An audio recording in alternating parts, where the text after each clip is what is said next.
Hello students, here is the introduction to week 12, a little later than usual. I was having some upload speed difficulties. I thought I could record this at home, and my upload speed there was abysmal, so I had to come back to the office.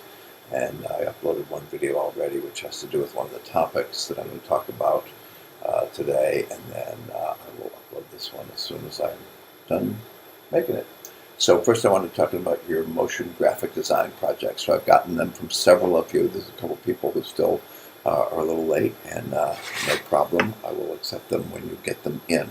I have written to you asking your permission for me to upload the videos or link to the videos to a discussion board in this project. And I do that because this is your property. You made it. And so I think it would be great if you're each willing and able to have your classmates see it and possibly comment on it. But if you don't want that, then that's fine. I will give my comments on them. But I hope that you're going to let me upload at least some of them to a discussion board. And once they're in there, I will notify you that they're there and you can take a look at them. And I'll say some things about them. And then the next topic is virtual reality. So there's a page I've devoted to virtual reality, and there's a video in it. And this is an interesting topic. 2.5 years ago, when I was teaching this case face-to-face, virtual reality was big news.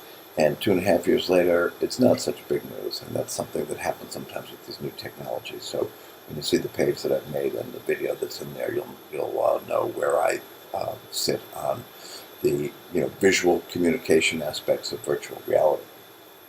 And then you've got a reading assignment that I'm going to ask you to do by this coming Thursday, the 19th. There are 2 articles in there, and so you have your choice, 2 different topics. One is about selling beauty to teenagers. So it has to do with the in 17 magazine, when an advertiser wants to sell a product or something to a female teenager, what sort of beauty images do they use? Do they use the very fit athletic beauty, or more sort of the elegant beauty? And so it talks about different notions of beauty and how they're used by advertisers to try and sell things to teenagers who read 17 magazine. And so there's 2 links to it, depending upon if you're on campus, you can access it, and what you'll get is a copy of the article that when you get it, you not only get the thumbnails of the images that are in the ads, which would be essential to understanding it, but there are also sort of thumbnails of tables that are in the ad. And so if you are on campus, you have access to that. If you're trying to get to it from off campus, there's 2 ways to get to it, but one of the ways, what you're going to get is a table, and it's not hyperlinked, so you're not going to be able to expand it and really see what was in the table, so you'd miss a little bit of the content there. But if you are able to, from off campus, authenticate into the Rider server, then you should get access to a hypertext version of it that would allow you to click on those tables and see that information. The other one has to do with images in sort of political advertising.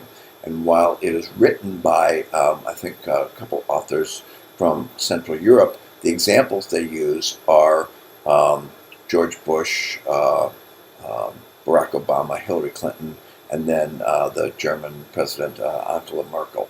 So even though the perspective is from somewhere outside of the U.S., at least 3 of the people that are under discussion are political figures with whom you would be familiar. And so then there's a brief writing assignment connected to that reading. So you're going to read the essay, and then there's a discussion board, and there are 6 questions. 3 of them relate to the first essay, 3 of them relate to the second essay. So first you decide which essay you want to read, which topic you're more interested in, and then answer 2 of the questions relating to that essay. And so these are answers, the kind of answers where you could probably do it in maybe a half a page, like 150 words would probably be plenty to do justice to these questions that are asking you to sort of explain some claim that the authors make in those essays. And then what I'd like to do is I would like to schedule an individual appointment with each of you where we talk on the phone, or we talk using FaceTime, or we talk using the conference feature that's built into Canvas. But somehow I just want to check in and see how you're doing on your final project. If you have any questions, or if there's anything I can help you with on that. And so once again, these will be things that I'll be asking you to upload something that a portion of it will be textual, so it could be a Word document, and then other portions are images that could probably be very well handled in a PowerPoint. And then I'm hoping finally, at the time that would be sort of our final exam time, would be an opportunity for you to spend some time talking about your final project. So the idea that you had a written account of what you decided to redesign and the decisions that you made, and that you'd then be able to talk about the actual, if you change the color scheme, the design of the logo, if you change the tagline, etc. So just sort of a brief account of your design decision-making process. I'm going to close this up and load it up, and then I will be looking to hear first from you if it's okay for me to share your visual design project number 3 with the rest of the class, and then I'm going to reach out to you and figure out what's a good time for us to have a conversation about how you're feeling about the final project. Okay? So here I go to save it, post it, and talk to you later.